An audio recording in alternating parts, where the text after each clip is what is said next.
anything moving under the water. And then obviously you got your hollow bellies. So like right now, the shad that are spawning that I've seen are about that size. And that little hollow belly with a 1/0 underspin. And that's a Strike King Shadalicious baby one there. Yeah. That's a little bitty sucker. Yes, it is. But that right there is what last weekend throughout the week that I did catch them on in a shad spawn. Man, fish it fast. Like he said, you can fish it fast and they'll hammer it. A lot of times they'll come up all the way to the boat and you think you're about to pull it out of the water and they'll just smoke it. That's a good tip for a swim bait, period. There's no bait they follow more than they follow a swim bait, shad spawn or not. So when you're fishing a swim bait, you need to watch your bait come in every time. And almost like I try to get in the habit of right before I pull the bait out of the water, I pause it. Because it's pretty often there'll be one behind it. Yep. And sometimes that pause will make them take a swipe at it. It will. What size hook are you having to throw that little bitty thing? That's a little bitty swim bait. It's a 1/0. I actually brought one. 1/0? Yep. A 1/0 swim bait hook. Right there. That don't even feel like you're swim bait fishing if you're throwing a hook that says 1/0 on it. But I know. But I mean, but it works. It works. It's perfect. I mean, look at that. Yeah. That is perfect size. You got it. So. All right. With the underspin. Throwing a flashy swim bait. You don't have to throw it with underspin. I mean, what I like to do, I like to throw an underspin on a sunny day. You know, and I'm gonna tell you, in the water that we fish, even when the water's clear here, I mean, these fish are chasing a swim bait down. You're fishing it fast. Our water's not clear ever. Like this is not clear water on Lake Fork. No. Or anywhere around here, really, for the most part. So having that underspin to me add a little more flash and vibration to a bait. I don't think that's a bad thing in the watercolor that we fish in. No, it's not. And then another good bait is Smash Tech. A little bit bigger hollow belly. A little bit bigger hollow belly. The action on these things are amazing when they're swimming through the water. I mean, that's my preferred pick for a shad spawn swim bait. It just, the way these are made, and you may have been going to get to this, I don't know, but versus other hollow bellies, there's more solid plastic in the head. Yep. First, that's going to make your bait be, I mean, most hollow bellies tear up pretty quick. That was a reason a lot of guys would fish hollow bellies on jig heads offshore, but they wouldn't fish them on weedless hooks because they just fall apart on you. They just fall apart so bad. And so it just was a pain in the butt. But this one from Smash Tech has more solid plastic in the head, so the bait's going to last a ton longer. That also adds just enough extra weight to the front of the bait that it causes that whole body to have a very unique, I mean, it's almost a chatterbait. The whole thing wiggles. Quivers, yep. And it's almost a weedless chatterbait, man. It's a really, for shad spawn, when they're active and they're chasing, you can fish that bait super fast and the whole thing gets through the water. And you can throw it through anything. That's a good thing. When they're on a grass still on a shad spawn, that's the bait I reach for over all of them. Right. Yeah, and like you said, the thicker head. So I didn't bring that up about the small one. And I hope Strike King don't get mad. But this is good for about one fish a piece. Because what happens is that screw lock just blows out. And that's why, for a long time, you know, honestly, me included, I quit fishing hollow bellies on weedless hooks in the junk. Because even just throwing them through the junk, you would tear them up sometimes. I mean, they're just not durable. But that Smash Tech one, it's a special little bait. And there's a bigger size one of that too. So if you are finding the bigger shad, there's a hollow belly you can throw that has that same great fast action. And you throw it on about I throw that mid-size hollow belly on a 5/0 hook. You can throw it on a 4/0 as well. The owner of the company throws it on a 4/0. He don't like to throw the flashy swimmer. They don't make a flashy swimmer in a 4/0, so I throw it on a 5/0 flashy swimmer. And then the 8/0, or the bigger hollow belly, the 6.5 inch one, yeah, I'll throw it on an 8/0. So, which Smash Tech, they make a lot of good swim baits. Yeah, I mean, that old boy's obsessed with it. He's obsessed with them swim baits now. You can't go wrong with it. You know, and I just told Vic this, and I've been fishing with him for a long time. And, you know, he's a game warden, and I didn't realize this until I don't know what made me realize it, but he named it all after illegal people, the poacher. Yeah, it's all about criminal. Like he's a game warden. And it's all like, well, there's the warden. The warden, yeah. There's the warden, and it's the biggest swim bait he makes. It's like this huge line through. It's called the warden. But yeah, he's got the felon, the warden, the poacher. I can't remember. Convict, yeah, the convict. And there was a hashtag back during the swim bait wars days when everybody was starting to throw swim baits out here. There was a hashtag that went around, was hashtag F1DB1, fish one, don't be one. Convict, let's go. But this little poacher, I throw it on a 4/0. That's the baby poacher. That's the baby poacher. You can swim it just like little Holly, fast, or you can drag it on the bottom. Yeah, that one you can slow down a lot too. You can slow down that big heavy tail. That thing will still, no matter how slow you go, it's going to wobble. So that's basically the poacher is a really interesting bait. The next size up from that, it's like a 5.5-inch bait, but it's got like the shape and body of a big swim bait. So it kind of behaves and swims like a big swim bait, but it's not nearly as big. And then the baby one's here, and then the bigger version of that's basically the convict, which is a sure enough true. It's like the swim bait you saw those guys throwing in the tournament last week. Mm-hmm. It's one of those. And they last forever. I'll pass this around so y'all can feel how baby poacher it is. Yeah, the baby poacher and poacher are both very, very durable. The convict, because it has such a big hook going through, you got to fish a 10-aught hook on it. It tears up a little worse, but those poachers are great as far as durability goes. They are. The bigger one is hollow right here. Yeah, there's a hook slot in the belly on the bigger ones. Every time I catch a fish, it rips it. It ruins it. And the head, and it rips the back. Yeah, like if you try to skin hook it or to expose it or whatever. Yeah. And it's like like a $9 bait. The big one. You talking about the convict? It's about, I don't like that. Okay. It's pretty good size. About that well, in the convict with that big 10-aught hook, it does rip it up a little worse. But I tell you, there's a product called Mendit swim bait glue, and it's great. And all you got to do is own 2. If you own 2 of those swim baits, you'll be fine, right? Because here's what happens. That little slot tear at the top that happens from that 10-aught hook at times, you take that Mendit swim bait glue and you just push that swim bait together and run that glue on top of it and just set it on the deck of your boat and put a new one on your hook. 5-10 minutes later, that's just like a brand new swim bait on your deck. And then when this one tears, put some glue on it, put the old one back on. And that Mendit swim bait glue on that hook slot tear, it'll cure it, no problem. Now, the nose plug, when it comes out, that's a problem. That's a problem. And that's a problem for all big swim baits. You know, big weedless swim baits, there's issues with durability on most of them. Because you got so much weight of plastic, and you're throwing it so hard, and the bites are so violent on those big swim baits. The hook sets, all of it's just violent, and it's a soft plastic bait with a big 10-aught piece of metal in it, ripping it apart. And so that Mendit swim bait glue is your best friend. It really is. Mm-hmm. Now, another thing I like throwing is a weightless fluke, even in a shad spawn. Pretty much working like a jerk bait. I figured this was coming. And a jerk bait. You cannot go wrong with a jerk bait. Oh, a jerk bait's good. A jerk bait is good, and I'll tell you, that really, Brandon Cobb in 2019 opened that door. Because I don't care what anybody around here tells you. Wasn't nobody throwing a jerk bait out here in May on shallow points till he did it in that tournament. And it opened some eyes, and it is something that you kind of have to have tied on your boat year-round around here now. Yep. Especially now with all this active target and live scope. I mean, there's just not another bait that you can throw in front of fish and make them react better than a jerk bait. Yep. So. Anybody got any questions about anything? Yeah, I'm going to have to ask a few questions. Me and Cody, apparently we got all hyped up on that good food across the street, and now we just ripped through everything real quick. Yep. Who sells the Strike King Hollow Body? Well, you can get it online, or I actually found these. I stopped at Oak Ridge Marina to eat lunch one day, and I just walked through the bait store, and there was a bunch of them in there. Academy, pretty much any bait store will have them.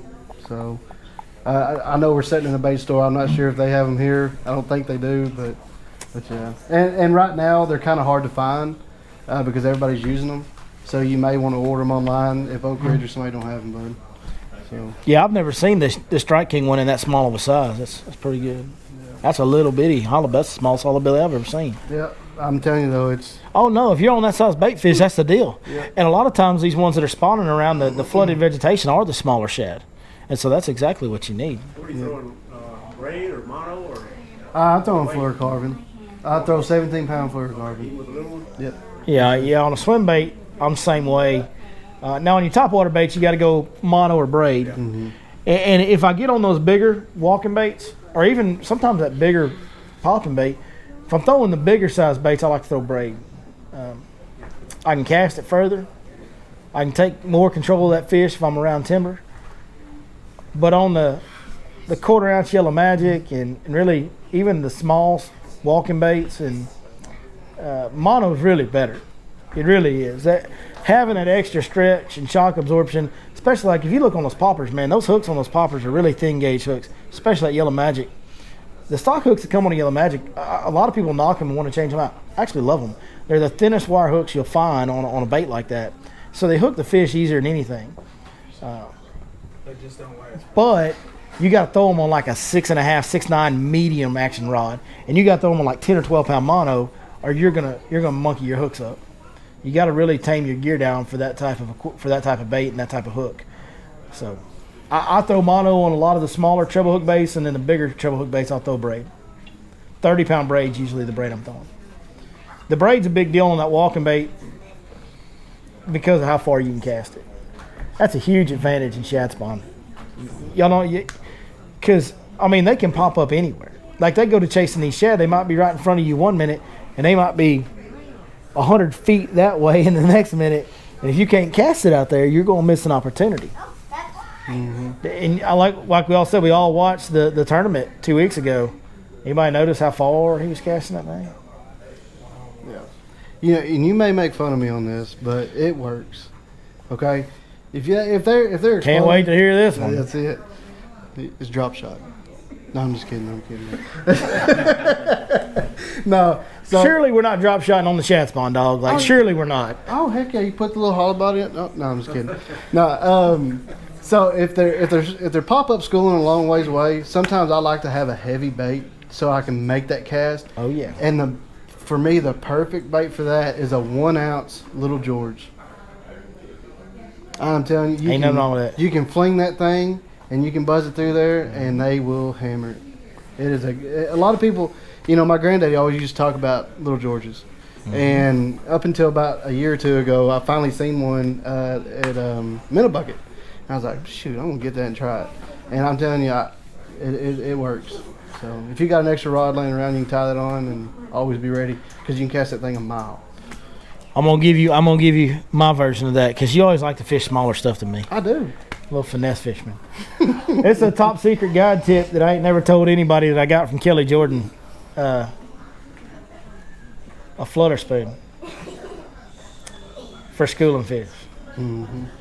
On the surface, because you can throw that flutter spoon forever on the right setup. And you take that flutter spoon, they come up schooling, especially if they're on big bait. If it's a gizzard shad deal or a really big mature threadfin deal, you take that flutter spoon, and not the biggest flutter spoon, like not the Nichols one or whatever that is. The 6th Sense has one that's huge like that too. Yeah, not the hubcap, but like the Big Joe spoons, the 5 and 6 inch flutter spoons that are good size spoon, big spoons. You can sling them things forever. I should have grabbed one. I got one. And when they come up schooling, you just throw it out there and burn it. And that thing will go and skip along the surface and be the most crazy erratic action you've ever seen, and they will come unglued on it. Swivel or no swivel? You got to have a swivel for that. Yeah, for that presentation, you got to have a swivel for it, because it's going to turn over in that situation. Well, and with that being said, another thing you can do is a spinnerbait with big willow blades. Burn that thing to the top with them blades hitting the top of that water. Yeah, spinnerbait is a tremendous. There's so many things that can work in a shad spawn. Yeah. That's why I was trying to narrow the focus and talk about top waters and swim baits tonight, but then you want to talk about all this other stuff. I can't help it. I get excited when I start talking about fishing. I don't know, man. Yeah, I know. And there is a lot of ways to catch them on a shad spawn. Yeah. And it's important to know that. It's important to be, anytime you're around schooling fish of any kind, which essentially with a shad spawn, we're talking about schooling fish. That's what we're talking about. Mm-hmm. And fish school on shad in the surface out in the open water in the summertime. But I think it's really important anytime fishing around that much bait that you have a variety of baits to pick up and throw at them until you figure out what it is that's going to get that reaction. Because they're not eating because they're hungry. I mean, they're not picking your bait because they're hungry. They're picking your bait because they reacted to it. Because they've got everything they could want to eat around them. They're schooling on bait.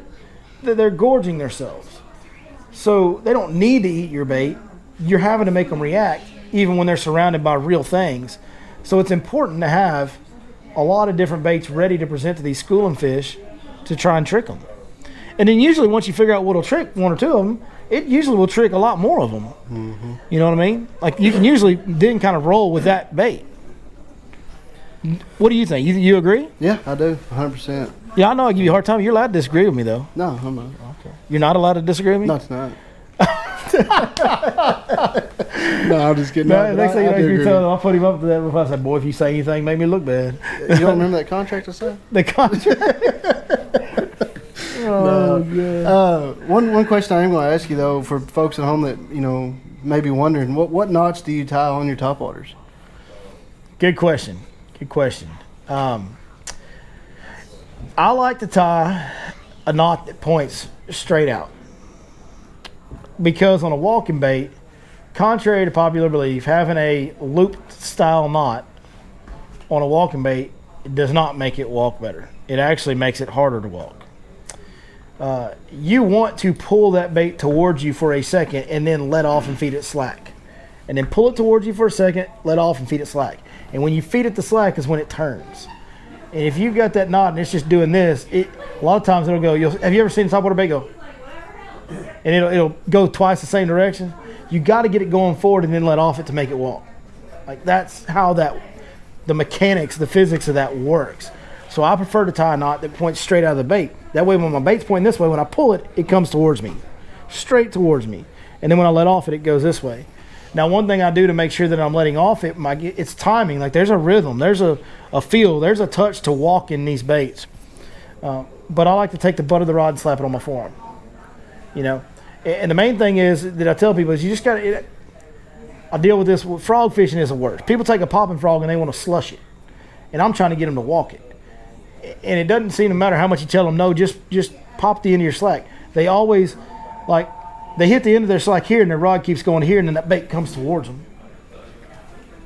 Same thing with that spook or that popper or anything. If you hit the end of your slack here with your rod tip and your rod tip keeps moving to here, well, that's going to make that bait go, and it's not going to feed back as much as if you just hit the end of your slack. And right as you hit the end of the slack, your rod bounces back towards it. It's going to go, which is what you want, right? So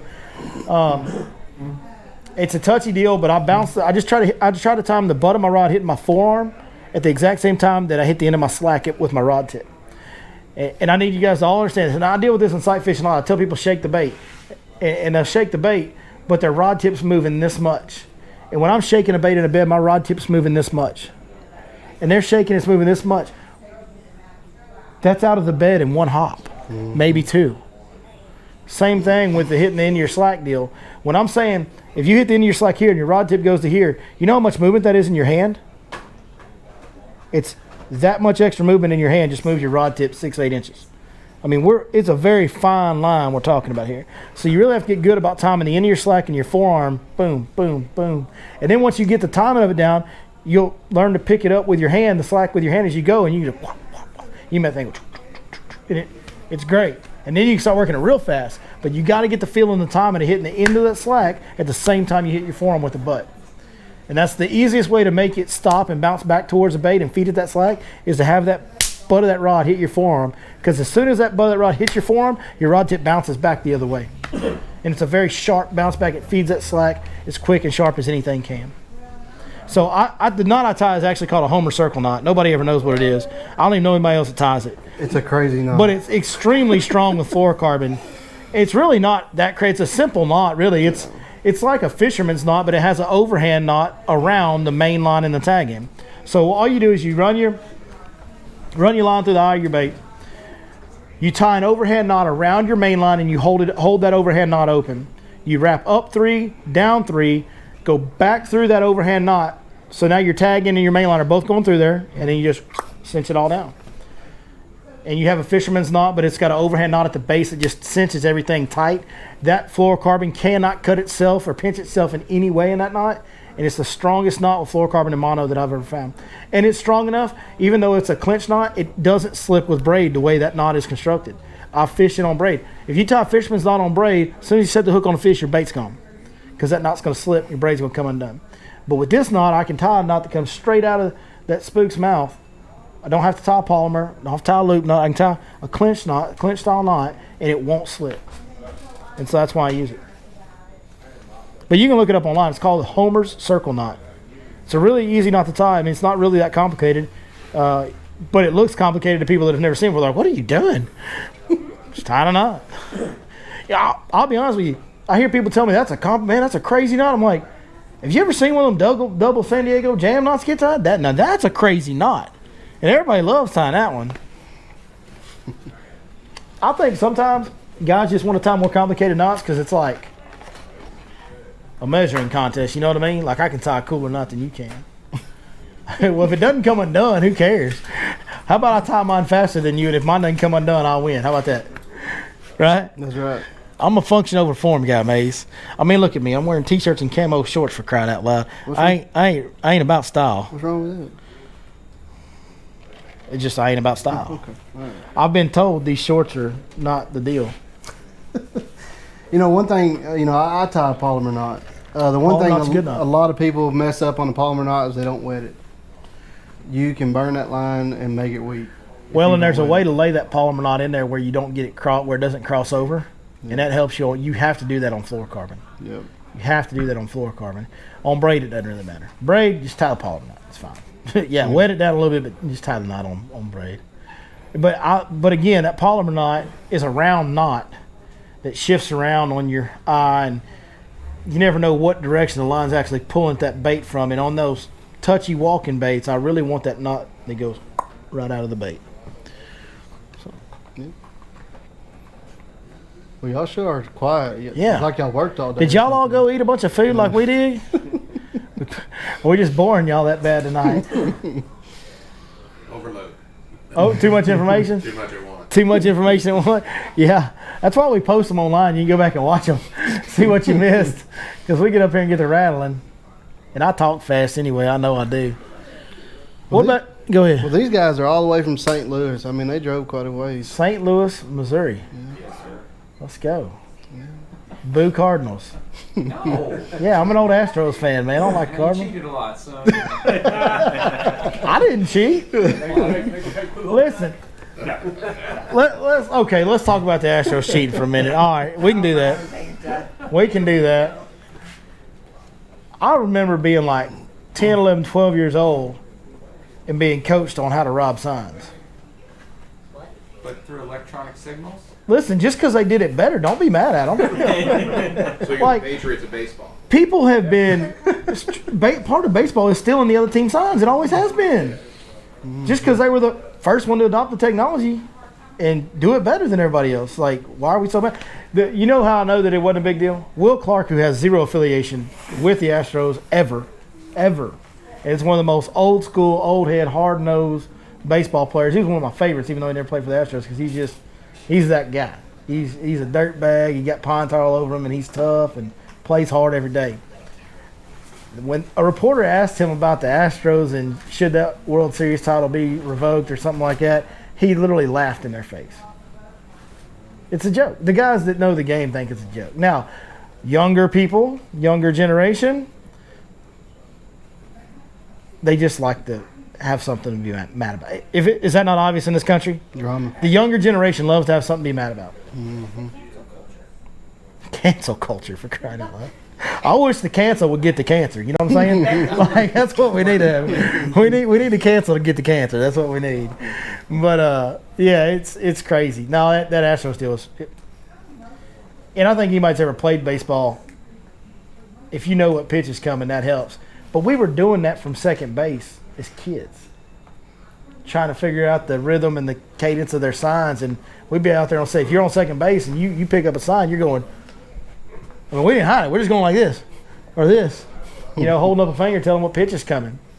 It's like life scope. You can see them, you still got to catch them. Same way with baseball. You True. Still gotta hit You it. still, hey, and I got news for you. When Kershaw was gassing it in there at 97, just because you know a split second before the pitch that he's bringing the heat, son, you still got to hit it. Still got to hit it. So, well, that was a good side topic there. Yeah, so they did. I'll tell you what, I was so happy about that World Series because I grew up in the Conroe area, close to Houston. I went to a bunch of Astros games growing up, played baseball all the time. I love baseball. And the Astros were always really good when I was a kid. They'd win their division. Well, you remember, you're Cardinals fans. We won the division a lot in the 90s. And but the Braves were there. That little team out of Atlanta just wouldn't let you get through the playoffs very easily back then. And so they never even got into a World Series.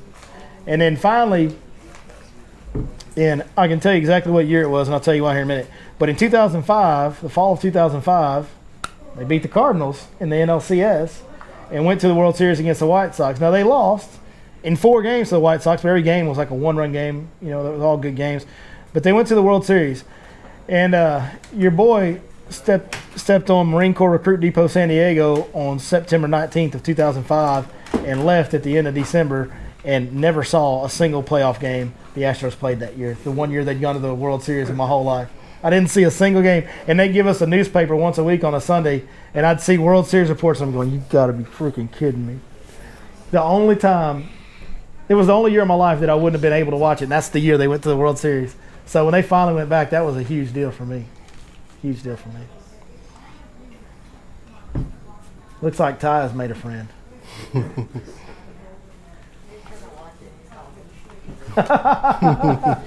It's kind of like your little brother, huh? Like you got a new little brother. That's right. Yes, sir. What are the odds I caught 2 transmitter fish in 10 days?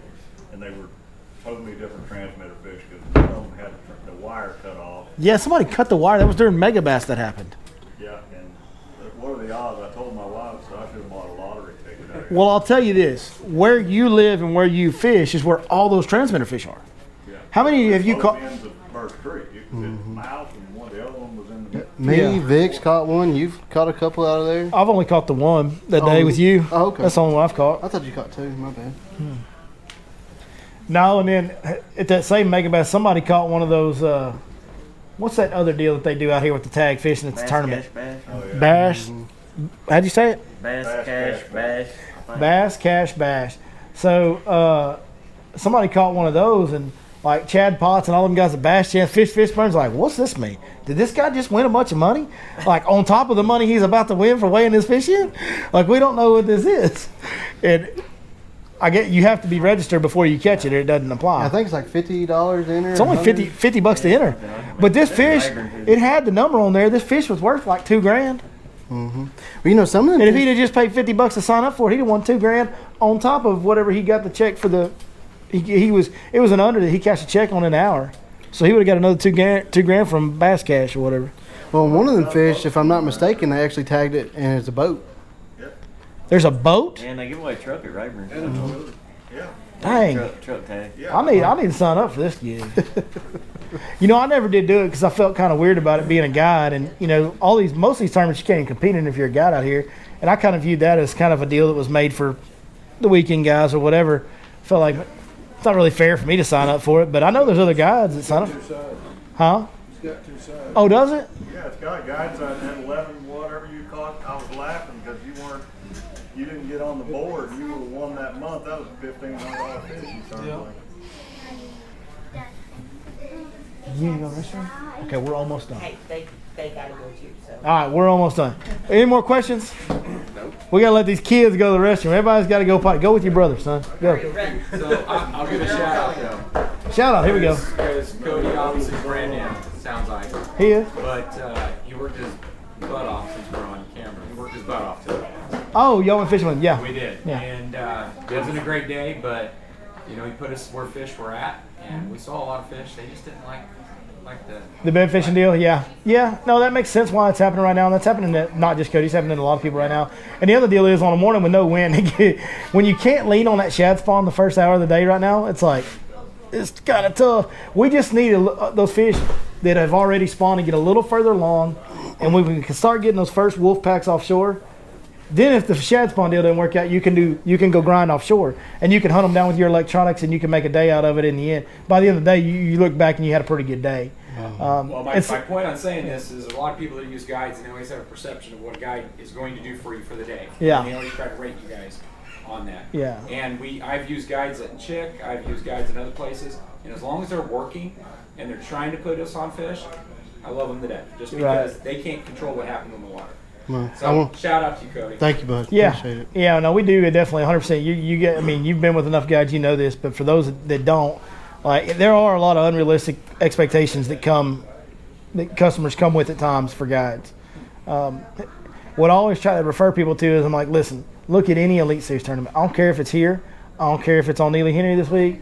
I don't care if it's on Travis the other day. I don't care what lake it is. Look at any of these top Bass Pro Tour Elite Series level tournaments, and Okay, the top of the field whacked him. Lee caught 42 pounds on Sunday. That's amazing. He also caught like 17 pounds on Friday. And oh yeah, if you look at the bottom half of that field, those guys are better than us. Like Gerald Swindle's a better fisherman than I am, y'all. Look at what he did. He didn't catch very many fish on for it. I think Gerald Swindle actually did have a pretty decent tournament. But there's some, you get what I'm saying? Every single one of those tournaments that you look at the bottom half of that field, and there's guys in there that are ridiculously good that struggled for multiple days. Mm-hmm. Well, if it happens to them, it's going to happen to us. Even though somebody somewhere on this lake probably killed him today. No different. It's no different than those tournaments. Yep. Lee, Patrick, Quentin Capo, they're whacking them. But the other guys, they're not really whacking them. In fact, they caught like 3 fish for 12 or 8 pounds or 6 pounds or whatever. Like, and they're really good fishermen. They're better than I could ever hope to be. I don't know. There was only 3 guys that was 0 that day. Jockhamson, Weinberger, on Neely. Yeah, and they're dealing with some crazy conditions, changing water levels and all that, so that's tough. Yeah. Well, I do want to put in a plug real quick. A week from today is Legends of Lake Fork tournament. Okay. It's a 3-day tournament. Anybody that's watching, man, get the app, your Fish Life app. You need to get that for your spots, especially if you're not familiar with the lake. Another thing is buy the guide lane chip. Yes. You need to do it so you don't hurt yourself or your boat. So, like I said, just subscribe to that app, and it's got great spots. You can't go wrong. So. How long does that fish last? It automatically renews every 30 days, but you can cancel it anytime you want to. Yeah, if you don't do anything, it'll just keep renewing every 30 days. But if you want to, if you just want to use it for, like if you're coming in town for the Legends, you're coming in town for a trip, you subscribe to it. Whenever you're done with your fishing, go cancel it. You'll never get charged again. Mm-hmm. Yes, sir. And it worked for us. I got it. Yeah. And I never canceled it, but it stopped. Yeah. No, Your payment method may have expired or something. Yeah, that may be what happened. Yeah. Yeah. If the card that you put on there, if it expired, then it'll. Yeah. No, it'll last as long as everything stays up to date on it. Your payment information, all that stays up to date. It'll keep going. Yep. Yes, sir. Well, man, I appreciate all of y'all joining us. Cody, thank you. Oh, thank you for having me. For doing this. We'll definitely have you up here again. And Cody's a good, really, really good friend of mine. And I'm happy to see him start guiding. We had a lot of talks before he started, and I kind of told him what the positives and the negatives were to the guiding business, and told him what I thought he needed to work on. And one thing that I knew he didn't need to work on is exactly what you guys said. I know when people get in a boat with Cody, he's gonna handle every situation that comes up on the water professionally, and he's gonna be a very enjoyable guy to be on the water with, and he's just gonna do things the right way because that's just the type of guy he is. And I told him, I said, you're light years ahead of a lot of guys out here just because you've already got all that down. Now all you got to worry about is the fishing, and the fishing he's honestly done really, really well at. Today may not have been the best day, but I know he's been on some group trips where he's had the breadwinner boat in the group trips and things like that, so he's doing really well. So only 3 weeks in, you're just getting started. long road to hoe yet, but you're doing good, and we're proud of him, and we're sure appreciative of him working with us. And I appreciate y'all, like I said, and I appreciate Lake Fork Marina for letting us use their facility like they do every week. There's some of you guys that are here. Vic, y'all, Jamie, y'all are here every single time we do one of these, and always stay around to help with the chairs and everything else. And I've said it before, I'll say it again, man, I don't have the biggest audience, but I got the best. Like the guys like y'all that show up. I think it's because y'all know the message is sincere, right? Like we really are just trying to help people. It's genuine, it's real, and therefore y'all give it back the same way we give it to you, and I can't thank you enough. So I appreciate it. That's it, man. We'll see y'all in 2 more weeks. We'll be right back here. Thank y'all. Okay, Bryce. Bryce is like, thank goodness it's over. Let's go get some grilled cheese. Oh, like, hey, I was beginning to wonder about that top water bait. Listen, I was sitting there wrapping it up, and I'm looking down in my box, and I'm like, I'm still missing that top water bait. I don't want to walk in front of you, I want to see that. Yeah, I never got to see that. Dad. What? I never got to see that bait. Right. This Try it is- here. This is a big top water bait.